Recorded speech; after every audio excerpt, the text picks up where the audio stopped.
সাল্লাল্লাহু আলাইহি ওয়াসাল্লাম বলেছেন, নামাজ নামক বিধান, নামাজ যদি পড়ে সুদের মতো ভয়াবহ গুনাহ থেকে আল্লাহ তাআলা হেফাজত করবে। কোন মুসলমান যদি নামাজ পড়ে ঘুষ নামক ভয়াবহ গুনাহ থেকে নামাজ সংরক্ষণ করবে।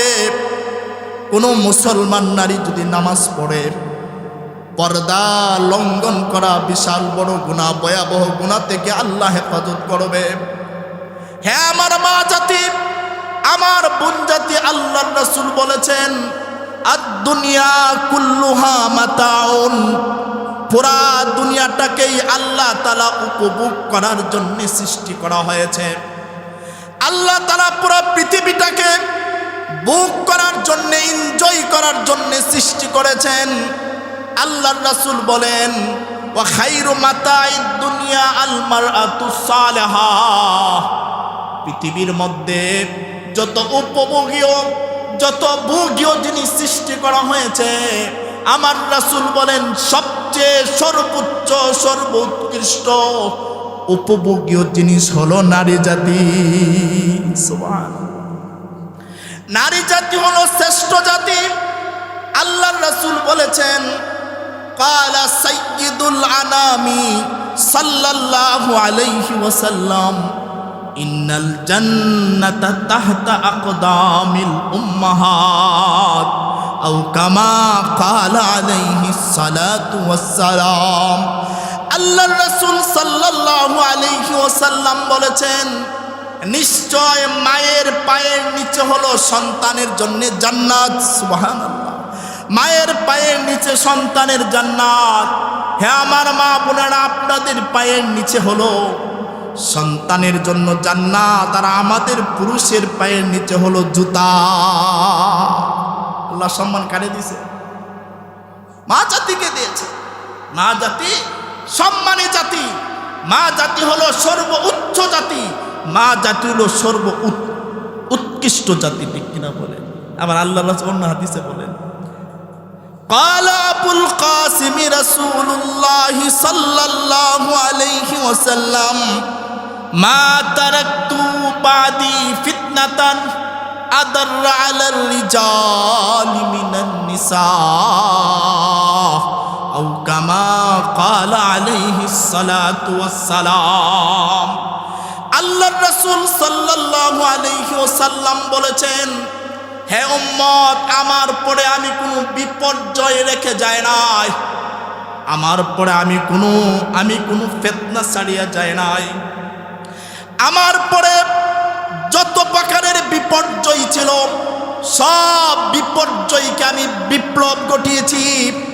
আমার যুগে, আমি রাসূল সাল্লাল্লাহু আলাইহি সাল্লামের যুগে মক্কা মদিনা এমন এক শান্তির পরিবেশ তৈরি করে গিয়েছিলেন। মক্কা মদিনার ইঞ্চি ইঞ্চি মাটিতে কোনো চোর ছিল না। ঠিক কিনা বলেন? মক্কা মদিনার ইঞ্চি ইঞ্চি মাটিতে কোনো ডাকাত ছিল না। মক্কা মদিনার ইঞ্চি ইঞ্চি মাটিতে কোনো সুদখোর ছিল না। মক্কা মদিনার ইঞ্চি ইঞ্চি মাটিতে কোনো ঘুষখোর ছিল না। মক্কা মদিনার ইঞ্চি ইঞ্চি মাটিতে কোনো বেপর্দা নারী ছিল না। মক্কা মদিনার ইঞ্চি ইঞ্চি মাটিতে কোনো দর্শন নারীদেরকে দর্শন করবে এমন চরিত্রহীন কোনো পুরুষ ছিল না। ঠিক কিনা বলেন? আল্লাহর রাসূল সাল্লাল্লাহু আলাইহি সাল্লাম বলেন, আমি পৃথিবীর সকল বিপর্যয় এবং ফিতনা, কোনো ফিতনাকে ছাড়িয়া যায় নাই, সব কিছুর বিপ্লব আমি ঘটিয়েছি। কিন্তু একটা ফিতনা ছেড়ে গেছি, আদাররা আলার রিজালি মিনান নিসা, যারা নারীর পক্ষ থেকে পুরুষের উপরে হবে। নারীরা পুরুষদেরকে অতি কষ্ট দেবে, আর নারীরা কষ্ট দিলেই আমরা চলে যাই কুড়ে, কই যায়? উকিল সাহেবদের কাছে চলে যাই, হায় রে দরবার। আমরা মৌলবীরও যাই, এই জুব্বা জাব্বা পাগড়ি টাগড়ি লাগে, আমরা ঐতিহ্যবাহী ফুলবাড়িয়া মসজিদে উমর রাদিয়াল্লাহু তাআলা আনহু-এর সম্মানিত মুসলিয়ানে কেরামের উদ্যোগে আয়োজিত 10 দিন ব্যাপী তাফসিরুল কুরআন মাহফিলের আজকের নবম দিনের সম্মানিত সভাপতি মুআজ্জাজ মুকাররম উলামায়ে কেরাম, এলাকার সর্বস্তরের সুধী সমাজ, আল্লাহ রাব্বুল আলামিনের কাছে অসংখ্য অগণিত কৃতজ্ঞতা বিকাশ করছি যে আল্লাহ তাআলা আমাদেরকে 10 রমজান থেকে ধারাবাহিকভাবে গতানুগতিকভাবে আল্লাহ আমাদেরকে উপস্থিত করে দিয়েছেন। এজন্য আমরা বলি আলহামদুলিল্লাহ। আজকে শরীরটা খুবই অসুস্থ ছিল, আরও দু একটা প্রোগ্রাম ছিল, দিনে কোথাও যাইতে পারিনি। 3টার দিক দা হাফেজ মাওলানা আবুল কাসেম হাফিজুল্লাহ সাহেবের কাছে ফোন দিছি যে আমি আসতে পারবো না মনে হয়। 3:30টার দিকে দেখি আলহামদুলিল্লাহ শরীরটা একটু ভালো। ভাবলাম যে আমলের ধারাবাহিকতা বজায় রাখা, কেউ যদি একদিন একবার সুবহানাল্লাহ বলে আর একবার সুবহানাল্লাহ যদি মৃত্যুর আগ পর্যন্ত পয়ডা যদি মরতে পারে সে সাকসেসফুল। আরেক ব্যক্তি যদি হঠাৎ করে আবেগ হয়েছে, সারা রাত ইবাদত বন্দেগী করা শুরু করছে, ফজর নামাজের আগে গিয়ে ঘুমাই গেছে, ফজর নামাজ পড়ে নাই, এই আমলের দাম আল্লাহর কাছে নাই। আমলের ধারাবাহিকতা বজায় রাখা আল্লাহর কাছে, আল্লাহ 10 দিনের আমল নিয়ত করছি, যদি আজকে না যেতে পারি তাহলে ধারাবাহিকতাটা ছুটে যাবে। আল্লাহ সুস্থ করে দিচ্ছে আলহামদুলিল্লাহ। গতকাল আলোচনা করেছিলাম ঈসা আলাইহিস সালাতু ওয়াস সালাম ওনার আম্মাকে অপবাদ থেকে বাঁচানোর জন্য ঈসা আলাইহিস সালাতু ওয়াস সালামের মুখ থেকে আল্লাহ জবান খুলে দিয়েছিলেন, ঠিক না?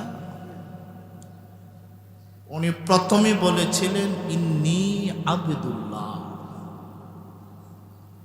বনি ইসরাইল শুনে রাখো, নিশ্চয় আমি আল্লাহর গোলাম। ওয়া আতানিয়াল কিতাব ওয়া জাআলানি নাবিয়্যা।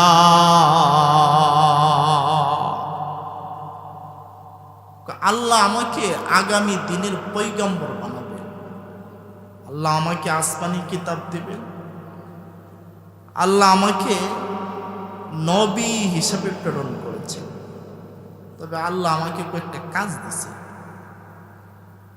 ওয়া আওসানি বিসসালাতি ওয়াজ যাকাহ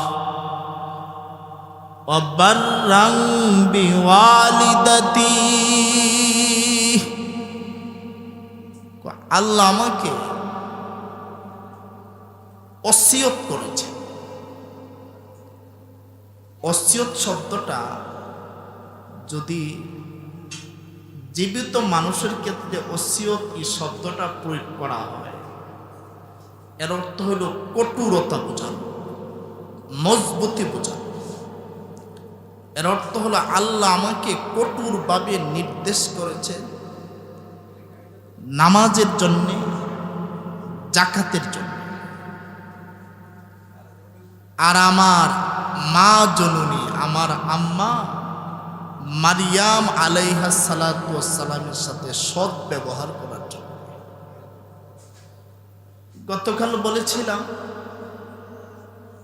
যে আজকে আপনাদের সামনে নামাজের বিষয়ে, যেহেতু আল্লাহ তাআলা ঈসা আলাইহিস সালাতু ওয়াস সালামকে কঠোরভাবে নির্দেশ করেছেন নামাজ এবং যাকাত দেওয়ার জন্য,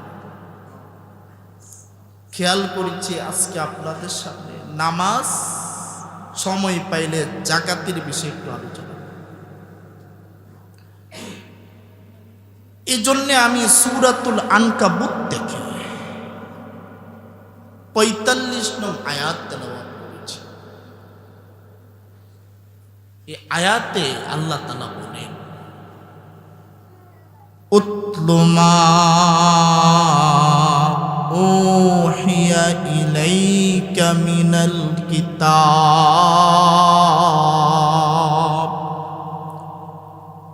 আল্লাহ বলেন, হে নবীজি, আপনি পাঠ করুন মা উহিয়া ইলাইকা,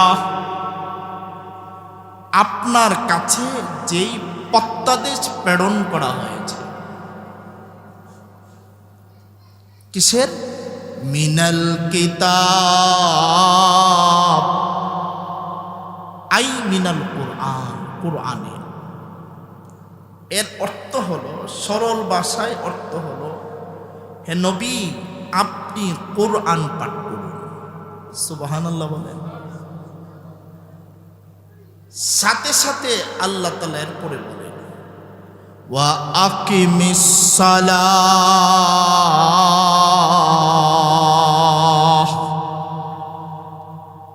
এবং আপনি নামাজ কায়েম করুন।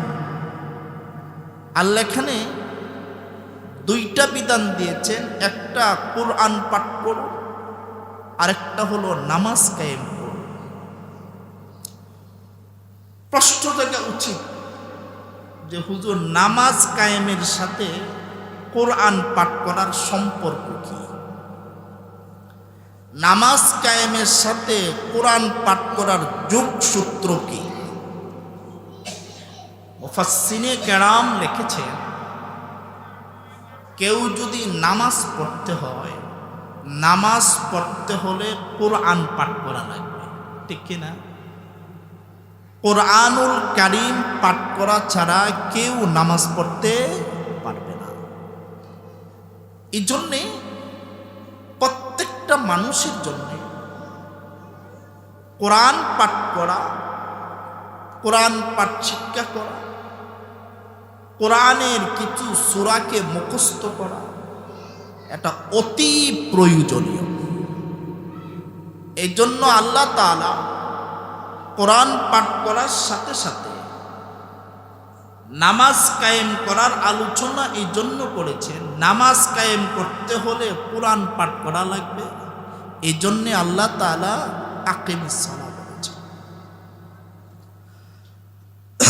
এরপর আল্লাহ বলেন, ওয়া আকিমিস সালাহ,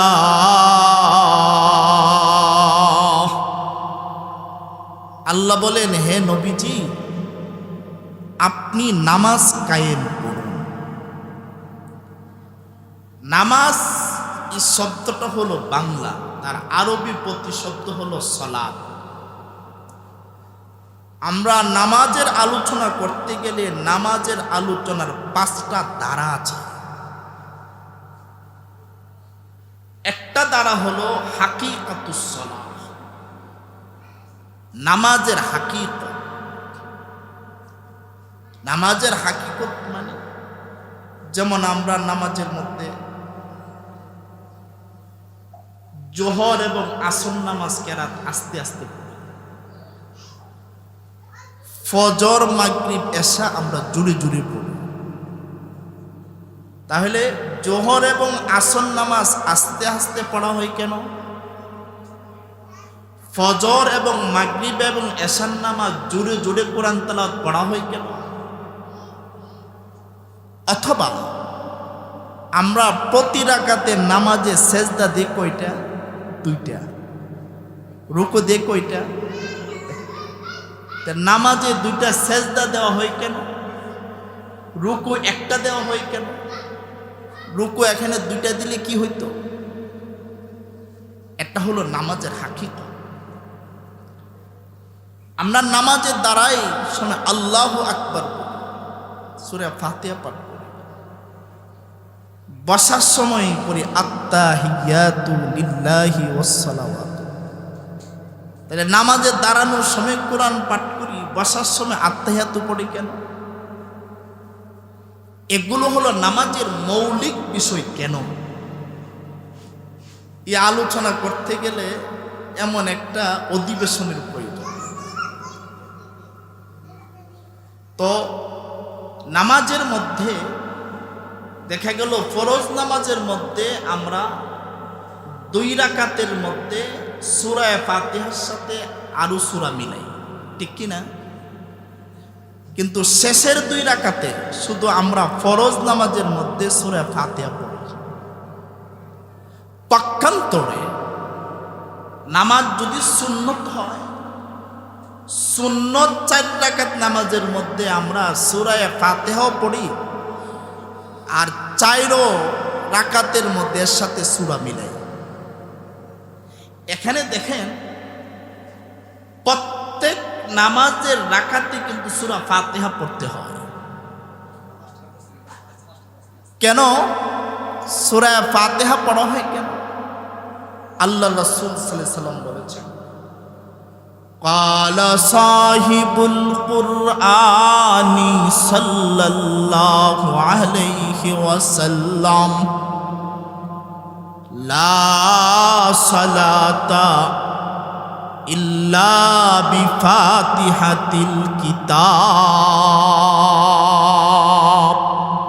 আও কামা ক্বালা আলাইহিস সালাতু ওয়াসসালাম।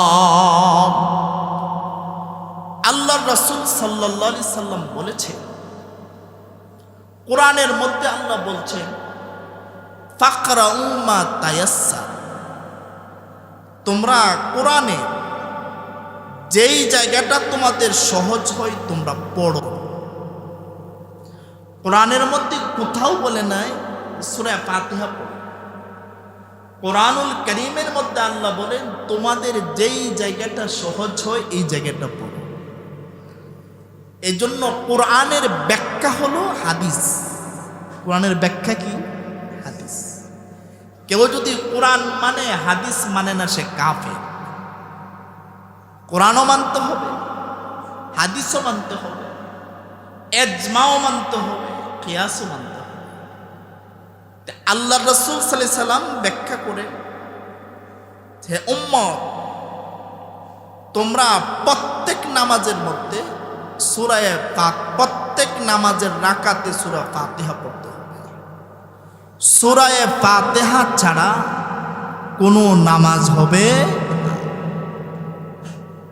কেউ যদি মনে করেন সূরা ফাতিহা পড়ে নাই কিন্তু কোরআন পাঠ করছে,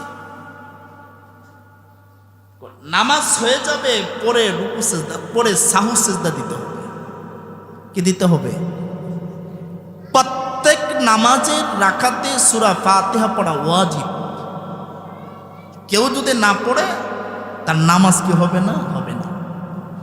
এই জন্যে ফরজ হোক সুন্নত হোক প্রত্যেক রাকাতে কি পড়তে হবে? সূরা ফাতিহা পড়তে হবে।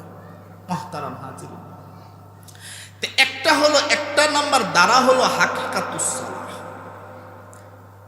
দ্বিতীয় নাম্বার দ্বারা হলো মাসাইলুস সালাহ, নামাজের মাসআলা। 4 রাকাত নামাজের মধ্যে প্রায় 12,000 মাসআলা আছে। সুবহানাল্লাহ বলেন। 12,000 মাসআলা আলোচনা করলে 10 দিনে হবে, আর এটা শুনতেও চাই না। 4 রাকাত নামাজে 12,000 মাসআলা রয়েছে। তৃতীয় নাম্বার দ্বারা হলো ফাজাইলুস সালাহ, নামাজের ফজিলত, নামাজের তাৎপর্য কি, নামাজ পড়লে উপকার কি, এটার নাম হলো ফাজাইলুস সালাহ। চতুর্থ নাম্বার দ্বারা হলো আহমিয়াতুস সালাহ, নামাজ পড়ার গুরুত্ব, নামাজ পড়ার গুরুত্ব কি। পঞ্চম নাম্বার দ্বারা হলো নাতিজাতুস সালাহ, নামাজের ফলাফল, নামাজ পড়লে ফলাফল কি হবে। আমার এই তেলাওয়াতকৃত আয়াতের মধ্যে সূরাতুল আনকাবুতের 45 নং আয়াতে আল্লাহ তাআলা শুধু নাতিজাতুস সালাহ, নামাজের ফলাফল, নামাজ পড়লে ফলাফল কি পাবো আমরা, এই বিষয়টা নিয়ে এখানে আলোচনা করেছেন। সুবহানাল্লাহ। এই জন্য আমি আজকে শুধু এই সময়টায় শুধু নাতিজাতুস সালাহ, নামাজ পড়লে আমরা ফলাফল কি পাবো, এই বিষয়টা নিয়ে আলোচনা করব। আবার নামাজের ফলাফলটা এটা আবার দুই প্রকার। একটা ফলাফল হলো নগদ ফলাফল, আরেকটা ফলাফল হলো বকেয়া ফলাফল, ঠিক কিনা? একটা হলো নামাজ পড়লে আমরা নগদ ফলাফল পাব, আরেকটা হলো নামাজ পড়লে আমরা বকেয়া ফলাফল পাব। এখন বোঝা উচিত হলো নগদ ফলাফল কোনটা, বকেয়া ফলাফল কোনটা। বকেয়া ফলাফলের আলোচনাটা আগে করি। এখানে আমার এই তেলাওয়াতকৃত আয়াতে শুধু নামাজ পড়লে আমরা নগদ ফলাফল কি পাবো, এই বিষয়টা নিয়ে আলোচনা করেছেন। বকেয়া ফলাফল, নামাজ পড়লে আমরা পরলৌকিক জগতে কি পাবো, এই বিষয়ের আলোচনা সূরাতুল আনকাবুতে ৪৫ আয়াতে আল্লাহ করে নাই। নামাজ সংক্রান্ত আলোচনা করতে গেলে মাসের মাস প্রয়োজন। মুহতারাম হাজির, বকেয়া ফলাফল আমরা যদি নামাজ পড়ি, নামাজ পড়লে কবরের জগতে নামাজ আমাদেরকে উপকার করবে। আমরা যদি নামাজ পড়ি হাসরের জগতে নামাজ আমাদেরকে উপকার করবে। আমরা যদি নামাজ পড়ি ফুল সিরাতে নামাজ আমাদেরকে উপকার করবে। আমরা যদি নামাজ পড়ি জান্নাতে আমাদেরকে নামাজ আমাদেরকে উপকার করবে। তাহলে মুহতারাম হাজিরিন, নামাজ আমাদেরকে কবরের জগতে উপকার করবে, নামাজ আমাদেরকে হাসরের জগতে উপকার করবে, নামাজ আমাদেরকে ফুলসিরাতে উপকার করবে, নামাজ আমাদেরকে জান্নাতে উপকার করবে। এই আলোচনা অনেক আলোচনা না, শুধু কিঞ্চিত আপনাদের সামনে বলব। নামাজ আমাদেরকে কবরের জগতে কি উপকার করবে। আল্লাহ রসুল সাল্লাল্লাহু আলাইহি সাল্লাম হাদিস শরীফের মধ্যে ইরশাদ করেছেন, কোন মুসলমান যদি মৃত্যুবরণ করে, মৃত্যুবরণ করার পরে তাকে যখন আমরা আলমে বরজখের জগতে, কবরের জগতে যখন আমরা রেখে আসব, তার মাথার সামনে দিয়া একটা গজব আসবে, গজব আল্লাহর পক্ষ থেকে একটা আযাব আসবে। এখন হিন্দু সম্প্রদায় যারা, তারা খুব খুশি হইব। কেন? যে আমরা তো মরার আগে ফিরে লাই, আমরা মাথায় কি আর কবর জগতে পাইব? আমরা মানুষ, আমরা দুইটা জিনিসের সমন্বয়ে গঠিত। একটা হলো আমাদের দেহ, আরেকটা হলো আমাদের আত্মা। আমরা যখন মৃত্যুবরণ করব, আমাদের দেহ পচে যাবে, আমাদের দেহ কবরের মধ্যে মাটি হয়ে যাবে, কিন্তু আমাদের যে আত্মা মাটি হবে না। আত্মাকে শাস্তি দেওয়া। প্রশ্ন থাকতে পারে, হুজুর আমাদের আত্মাটা কেমন? আমাদের আত্মাটা হলো আমাদের পুরা দেহের মতো, দেহই আত্মা, অবিকলে। তাহলে আল্লাহ তাআলা কি আত্মাকে শাস্তি দিতে পারবে না? কবরের জগতে যখন রাখা হবে, আল্লাহর পক্ষ থেকে আযাব আসবে তাকে আযাব দেওয়ার জন্য। কিন্তু আল্লাহ রাব্বুল আলামিন আমাদের পুরা জীবনের, গোটা জীবনের নামাজটাকে একটা বডি আকৃতি ধারণ করবে। সুবহানাল্লাহ। বডি আকৃতি ধারণ করার কারণে এই নামাজের যে বডিটা এত শক্তিশালী হবে, এই শক্তিশালী বডিকে দেখে এই আল্লাহর পক্ষ থেকে যে আযাব আসছে, আযাব ভীত সন্ত্রস্ত হয়ে পড়বে। সুবহানাল্লাহ বলে। তখনই আল্লাহর পক্ষ থেকে যে আযাব দাঁড়িয়ে থাকবে, নামাজের বডিও দাঁড়িয়ে থাকবে। একটু পরে জিজ্ঞাসা, নামাজ সাহেব, কারণ নামাজটা তো কি হয়ে গেল, বডি হয়ে গেল। আল্লাহ জিজ্ঞাসা করবে আপনি কি এখানে সবসময় থাকবেন? কজি আমি এখানে সবসময় থাকবো, লড়বো না। একটু যদি সুযোগ দিতেন তাহলে একটু দীক্ষা দিলাম, আমি কি করতাম? দীক্ষা দিতাম। আল্লাহ রাব্বুল আলামিন, আল্লাহ তাআলা আমাদেরকে কবরের জগতে আল্লাহ প্রদত্ত এই শাস্তি থেকে এই নামাজ নামক বিধান আল্লাহ আমাদেরকে হেফাজত করবে। সুবহানাল্লাহ। এখন আসেন, নামাজ পড়লে বকিয়া ফলাফল, কবরের জগতে যে বকিয়া ফলাফল যে পাবো তার স্পষ্ট। এমন প্রত্যেকটা জায়গায় পরপারে পরকালে প্রত্যেকটা জায়গায় আমরা নামাজের ফলাফল পাবো। সুবহানাল্লাহ।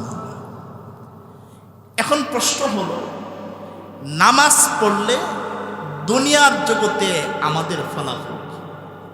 নামাজ পড়লে দুনিয়াতে আমাদের উপকার কি হবে? আমরা কি ফল পাবো? আল্লাহ বলেন, ওয়া আকিমিস সালাহ ইন্নাস সালাতা তানহা আনিল ফাহশাই ওয়াল মুনকার ওয়ালা যিকরুল্লাহি আকবার ওয়াল্লাহু ইয়ালামু মা তাসনাউন।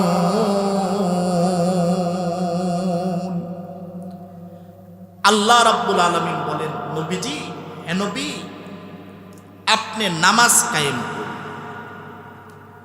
নামাজ পড়লে দুনিয়ার জগতে আমাদের উপকার কি হবে?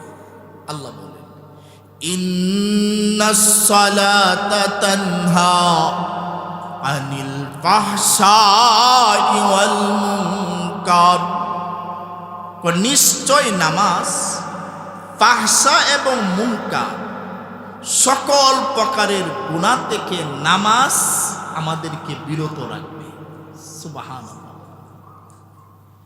এখন প্রশ্ন হলো, মুফাসসিরে কেরাম লিখেছে গুনাহ হলো দুই প্রকার। এক প্রকার গুনাহ হলো ফাহশা, আরেক প্রকার গুনাহ হলো মুনকার। যত গুনাহ আছে সব গুনাহ হলো দুই প্রকার। এক প্রকার গুনার নাম কি? ফাহশা। আরেক প্রকার গুনার নাম কি? মুনকার। তাহলে আপনি যদি নামাজ পড়েন, এই নামাজ আপনাকে যাবতীয় সকল গুনাহ থেকে এই নামাজ আমাদেরকে হেফাজত করবে। সুবহানাল্লাহ। একটা প্রশ্ন হলো এখানে যে হুজুর, আমরা তো নামাজ পড়ি, গুনাহ করি কি করি না? যে সুটকু দেখবেন নামাজও পড়ে তসবিরও হতে হাঁটে, দাগ হয়ে জায়গা, আবার সাদা লুঙ্গি পরে, সাদা পাঞ্জাবি পরে, সাদা টুপি, বোঝা যায় এই যুগের পয়গম্বর। নাউজুবিল্লাহ। নামাজও কি একবারে সবার সামনে একবার ইমাম সাহেবের বরাবর দাঁড়াইবে, যদি আমরা না দাঁড়াইতে পারে ঝগড়া লেগে দেবে। আবার ইমাম সাহেবের দাওয়াত দিব, দাওয়াত না গেলে খবর আছে হ্যাঁ কেমনে তাহে দিকে দেব, ঠিক কিনা? আপনাদের এখানে নাও থাকতে পারে। আমরা তো গোটা দুনিয়াতে ঘুরি, দেখি। আর যে সুদকুরের ফ্যাক্টর দেখবেন অনেক বড়, মাশাআল্লাহ। হ্যাঁ, আর দোয়া এই সুদকুরের কারণে, এই সুদকুরের কারণে কত গরিব অসহায় রিক্সা চালক তারা তাদের বিটে বাড়িয়ে সাইডা চলে যেতে হয়, ঠিক কিনা বলেন? এরা হলো সমাজের মরিচিকা, এরা হলো সমাজের ভাইরাস। এই সুদখোরেরা এই সমাজকে ধ্বংস করে দিতেছে।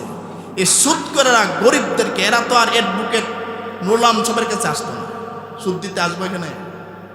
আমাদের শ্যামল ভাইয়ের কাছে যেত, দিব কার কাছে? দেখবো গরিব অসহায়,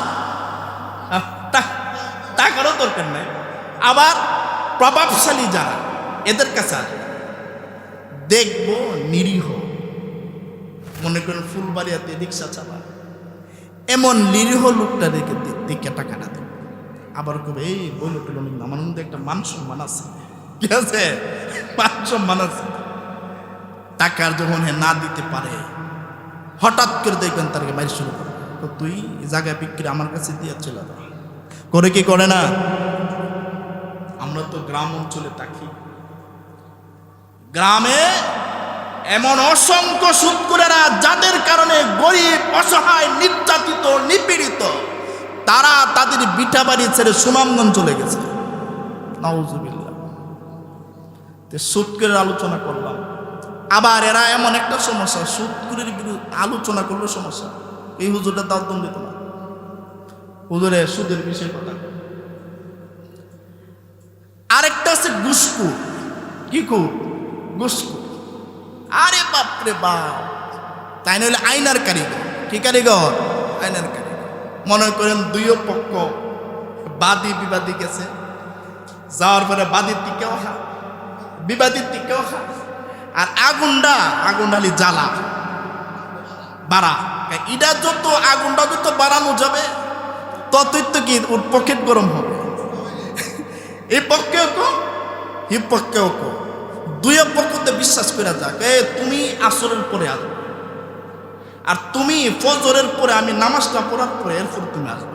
এই সময় আমার মাথা টাতাটা কি থাকে? ক্লিন থাকে, পরিষ্কার থাকে। কারণ দুইটা পার্টি যাতে কি আবার একসাথে না হইতে পারে। এই ঘুষখোরেরা যেই সমস্ত সমাজে অশান্তি বিরাজ করছে, এটা একমাত্র ঘুষখোরের কারণে অশান্তি বিরাজ করছে, ঠিক কিনা বলে? নামাজ যদি পড়ে, আল্লাহ তাআলা সুদখোরকে আল্লাহ তাআলা সুদ নামক ভয়াবহ গুনাহ থেকে আল্লাহ হেফাজত। নামাজ যদি পড়ে, ঘুষ নামক ভয়াবহ গুনাহ থেকে নামাজ হেফাজত করবে। আমার মা বোনেরা যারা পর্দা করে না, বেপর্দায় জীবন নির্বাহন করে চলতেছে, রাস্তা ঘাটে, হাটে, মাঠে চলাফেরা করতেছে, আমার এই মা বোন যদি নামাজ পড়ে, নামাজ পড়লে আল্লাহ তাআলা অটোমেটিকলি আল্লাহ তাআলা তাকে পর্দায় ঢুকাই দেবেন। সুবহানাল্লাহ বলে। আচ্ছা, পর্দার কথা বললে কি আমরা মহিলাদের বাক স্বাধীনতার উপরে কথা বলছি? আমরা মহিলাদেরকে সম্মানের জায়গায় রাখতে চাই।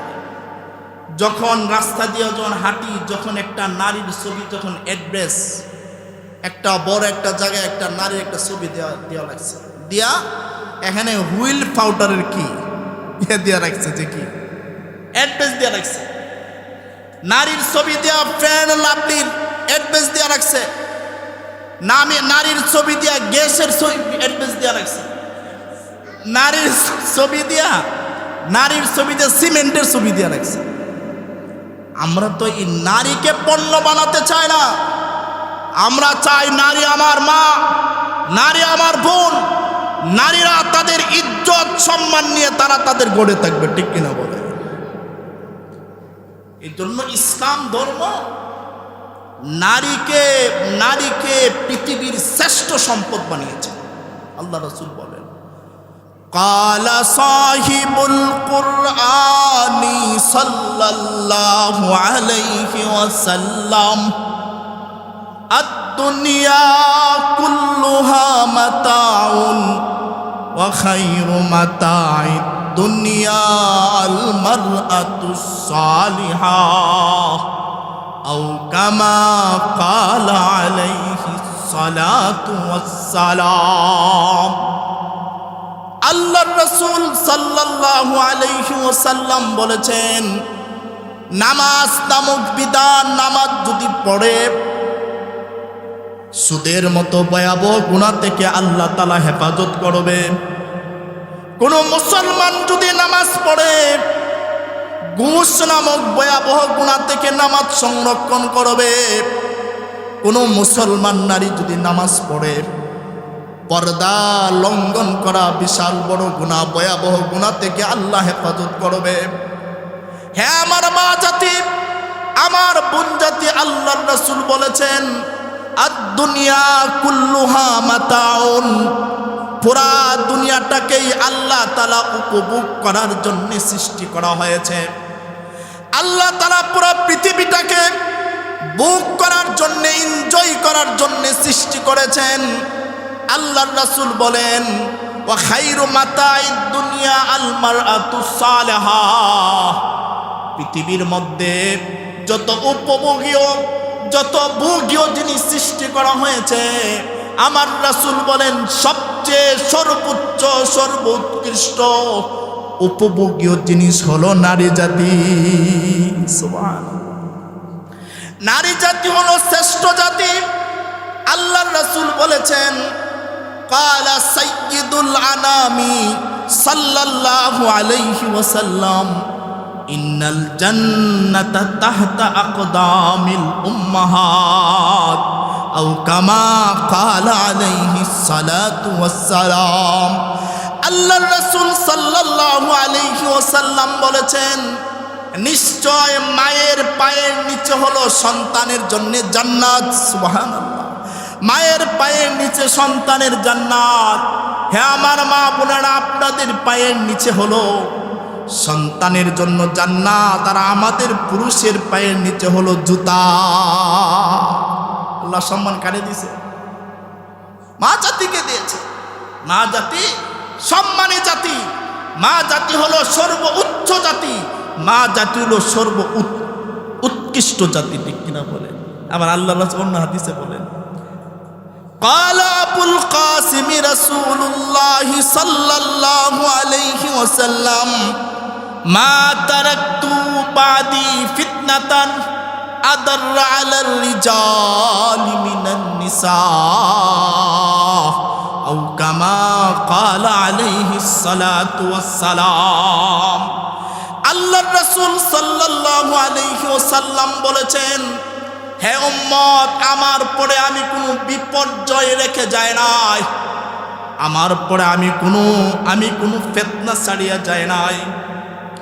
আমার পরে যত প্রকারের বিপর্যয় ছিল, সব বিপর্যয়কে আমি বিপ্লব ঘটিয়েছি। আমার যুগে, আমি রাসূল সাল্লাল্লাহু আলাইহি সাল্লামের যুগে মক্কা মদিনা এমন এক শান্তির পরিবেশ তৈরি করে গিয়েছিলেন। মক্কা মদিনার ইঞ্চি ইঞ্চি মাটিতে কোনো চোর ছিল না। ঠিক কিনা বলেন? মক্কা মদিনার ইঞ্চি ইঞ্চি মাটিতে কোনো ডাকাত ছিল না।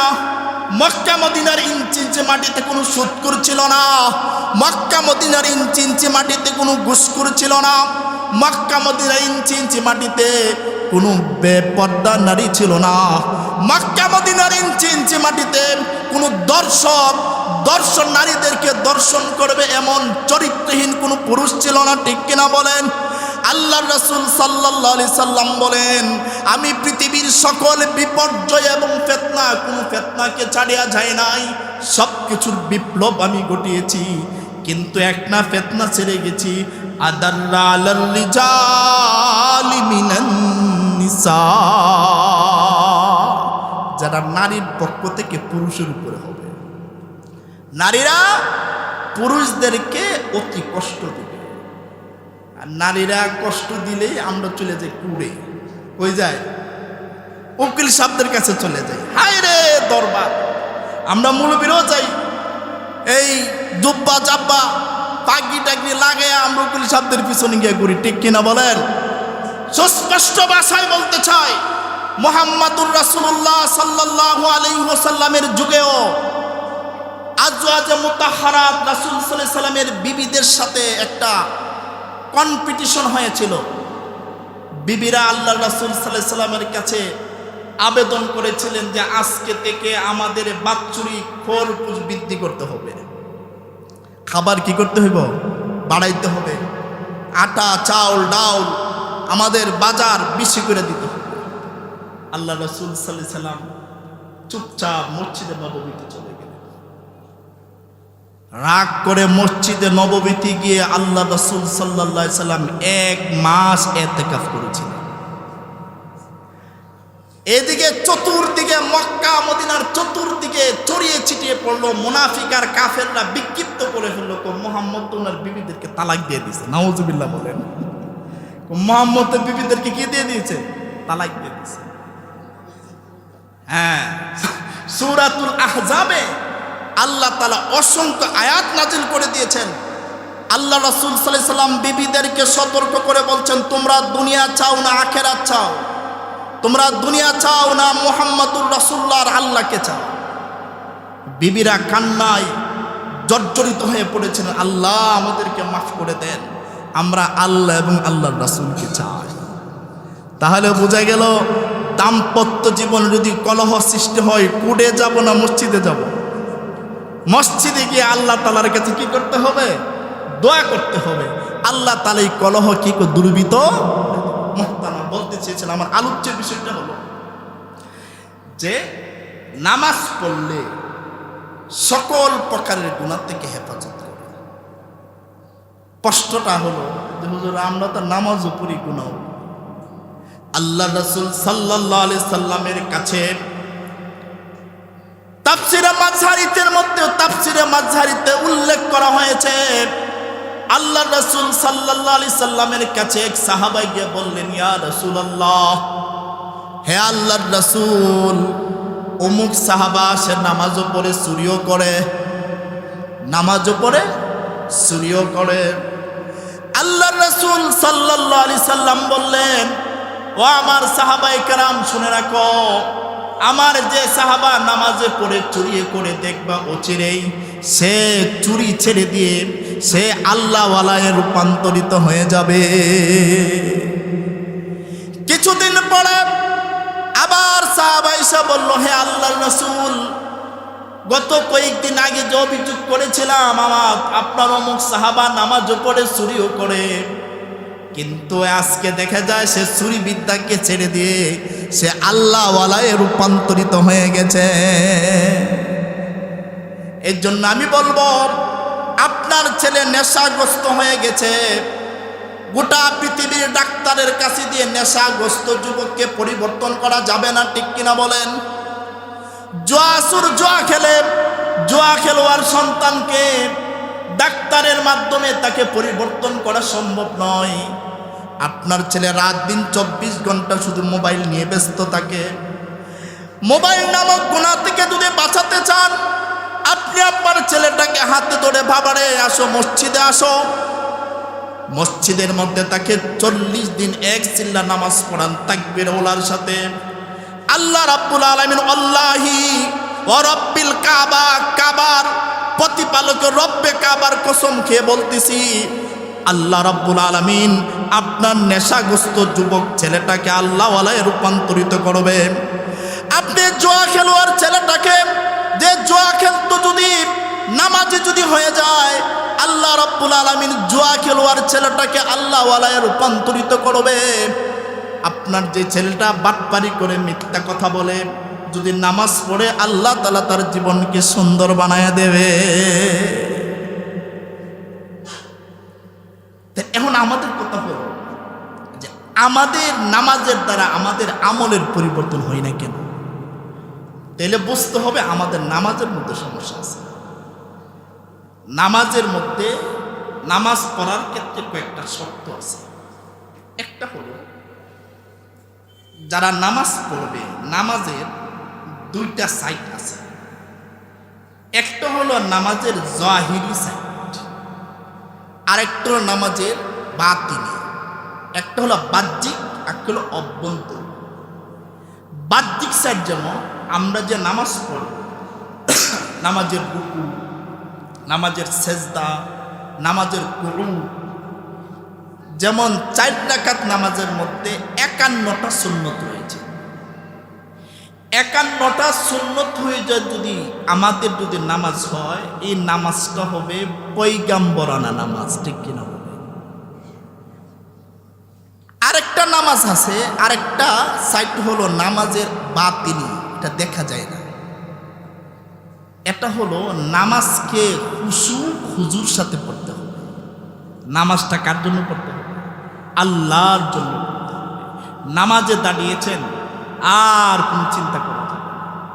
আশরাফ আলী থানভী রহমতুল্লাহ আলাইহি এক ঘটনা লেখেন, এক লোক নামাজে আসছে, মাঝে মধ্যে ইমাম সাহেবরা ভুল করে ফেলে না, মনে করে 4 রাকাত নামাজ 3 রাকাত পড়ে গেছে, এমন হয় না? হইতে পারে, মানুষ তো ইমাম সাহেব 3 রাকাত নামাজ পড়ে লইছে। সবাই বলতে থাকে হুজুর নামাজ তো 3 রাকাত হইছে। আর পাশে একজন বসা হিসাব মিলাইতেছে, হিসাব ধরবনে না আজকে, কি রে হিসাব কি আজকে বলতেছে না কেন? জিজ্ঞাসা করছে তো ভাই আপনি দি নামাজ কই রাকাত হচ্ছে? ও মনটা কই নামাজ 3টা রাকাত হচ্ছে। কেন? আমি আসার নামাজে প্রত্যেক নামাজে 1 রাকাত একটা দোকানের হিসাব করি, 4 রাকাত নামাজে 4টা দোকানের হিসাব করি, আজকে মাত্র 3টা দোকান হিসাব করতে পারে, তেলে বোঝা গেল নামাজ 3 রাকাত হচ্ছে। আছে কি নাই? নামাজের মধ্যে দাঁড়াইলে যত হিসাব নিকাশ কেস আদালত আর আমরারও প্রোগ্রাম যা আছে সব নামাজে দাঁড়াইলে কি চরণ হয়। আল্লাহ বলেন নামাজ পড়তে হবে, সাথে সাথে কি থাকতে হবে? খুশু থাকতে হবে। 3য় নাম্বার হলো নামাজটাকে জমাতের সাথে পড়তে হবে।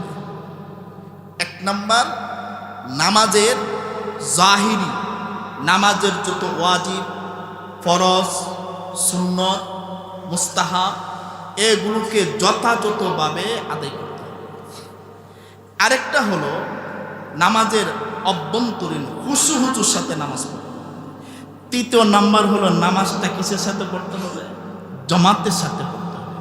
যদি এভাবে যদি পড়তে পারি তাহলে ওই নামাজ সুদকুর থেকে, সুদ নামক ভয়াবহ গুনাহ থেকে হেফাজত করবে, ঘুষখোরকে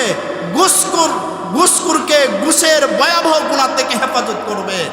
এই নামাজ যদি পড়তে পারি গীবত নামক গুনাহ, ভয়াবহ গীবত গুনাহ থেকে হেফাজত করবে। এই নামাজ যদি পড়তে পারি দুর্নীতিবাজ পাঠ করুন। আল্লাহ তাআলার 2য় নম্বরে বিধান হলো আপনি নামাজ প্রতিষ্ঠিত করুন। নামাজ যদি পড়েন নামাজের নগদ ফলাফল হলো নিশ্চয় নামাজ সকল প্রকারের গুনাহ থেকে হেফাজত করবে, নিশ্চয় নামাজ সকল প্রকারের গুনাহ থেকে সংরক্ষণ করবে। ওয়ালা যিকরুল্লাহি আকবার, আল্লাহর স্মরণ হলো সবচেয়ে বড়। যিকরুল্লাহ মুফাসসিরিনে কেরাম তার তাফসীরের মধ্যে লিখেছেন ওয়ালা যিকরুল্লাহি আকবার, আল্লাহর স্মরণ সবচেয়ে বড়। মানে আমার আপনার নামাজটাকে যদি হুজুর সাথে পড়ি, আল্লাহকে সামনে রেখে যদি পড়ি, এটা হলো আল্লাহর জিকির, ঠিক কিনা বলেন? ওয়াল্লাহু ইয়ালামু মা তাসনাউন, আল্লাহ তাআলা জানেন তোমরা যা করো। আল্লাহ রাসূল সাল্লাল্লাহু আলাইহি সাল্লাম আমার তেলাওয়াতকৃত হাদিসের মধ্যে বলেছেন ক্বালা সাহিবুল কুরআনি সাল্লাল্লাহু আলাইহি ওয়াসাল্লাম, আল্লাহ রাসূল সাল্লাল্লাহু আলাইহি সাল্লাম বলেছেন আনতা আবুদাল্লাহ, উম্মত তুমি আল্লাহর ইবাদত করো এমন ভাবে কাআন্নাকা তারাহু, যেন তুমি আল্লাহ তাআলাকে দেখতেছো। ফাইল্লাম তাকুন তারাহু ফাইন্নাহু ইয়ারাক, আর যদি তুমি আল্লাহ তাআলাকে যদি সচক্ষে না দেখো তাহলে মনে মনে নাও যে আল্লাহ তোমাকে দেখতেছে। নামাজের মধ্যে দাঁড়াইছি, একটা হলো আল্লাহকে সচক্ষে দেখা, এমন বান্দা আছে কি নাই? আছে। নামাজে দাঁড়াইছে আল্লাহকে দেখে, নামাজে দাঁড়িয়েছেন বাইতুল্লাহকে সামনে রেখে নামাজ পড়তেছে। আর যদি এমনটা না হয় তাহলে মনে মনে ভাবো যে আল্লাহ তাআলা আমাকে দেখতেছে। আল্লাহ তাআলা আমাদের সবাইকে 5 ওয়াক্তের নামাজ আমাদেরকে, আমাদের পরিবারকে, আমাদের সমাজকে সবাই পড়ার তৌফিক দান করুন। ওয়া আখিরু দাওয়ানা আনিল হামদুলিল্লাহি রাব্বিল আলামিন। আল্লাহ, দোয়া হয়ে যাবে। আল্লাহ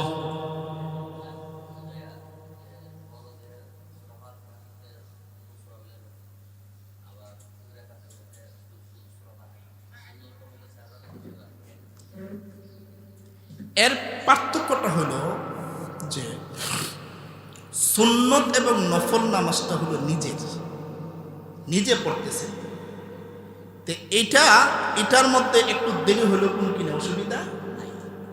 কিন্তু ফরজ নামাজ যেটা, এটা আল্লাহ প্রদত্ত, আল্লাহর বিধান যেটা হুকুকুল্লাহ, আল্লাহর যত হক আছে, আল্লাহর সকল হক হলো মানব জাতির জন্য আল্লাহ সহজ করে দিয়েছে। যেমন মনে করেন আপনার বাড়ির 1 শতক জায়গা যদি কেউ জবরদখল করে ফেলে, আল্লাহ তাআলা এটা মাফ করে দেন। কিন্তু আপনি মনে করেন দুনিয়াতে 70 বছর হায়াত পেয়েছে, 70 বছরে নামাজ পড়ছেন না, কিন্তু মৃত্যুবরণ করার আগে আপনি আল্লাহর কাছে তওবা করছেন, কমপ্লিট তওবা, আল্লাহ তাআলা 70 বছরের গুনাহকে আল্লাহ তাআলা কি করে দিবেন? মাফ করে দিবেন। তাহলে আমরা প্রথম মাসালা হলো প্রত্যেক নামাজে সূরা ফাতিহা পড়তে হবে। আর সুন্নত এবং নফল নামাজের মধ্যে এরা যেহেতু আমাদের ব্যক্তির নামাজ, এখানে তো ইমাম থাকে না, এই জন্য এখানে শরীয়ত বর্ধিত করছে যে পরের 2 রাকাতও সূরা ফাতিহার সাথে সূরা মিলাইতে হবে। কিন্তু ফরজ নামাজের মধ্যে আসলে কিন্তু কোরআন দ্বারা প্রমাণিত হলো শুধু নামাজ, শুধু কেরাত পড়া। কি পড়া? কেরাত পড়া। আল্লাহ রাসূল সাল্লাল্লাহু আলাইহি সাল্লাম বলেছেন যে সূরা ফাতিহা ছাড়া কোনো নামাজ নাই। এই জন্যে প্রথম 2 রাকাতে সূরা ফাতিহা এবং তার সাথে আরেকটা সূরা মিলাইতে হবে। আর দ্বিতীয় 2 রাকাতে সূরা ফাতিহা যে এটা কিন্তু ফরজ না, সূরা ফাতিহা না পড়লে কিন্তু নামাজ হয়ে যাবে। আল্লাহ তাআলা আমাদের সবাইকে 5 ওয়াক্তের নামাজ পড়ার তৌফিক দান। আল্লাহুম্মা সাল্লি আলা মুহাম্মাদিন ওয়া আলা আলি মুহাম্মাদ কামা সাল্লাইতা আলা ইব্রাহিম ওয়া আলা আলি ইব্রাহিম ইন্নাকা হামিদুম মাজিদ। আল্লাহুম্মা বারিক আলা মুহাম্মাদ ওয়া আলা আলি মুহাম্মাদ কামা বারাকতা আলা ইব্রাহিম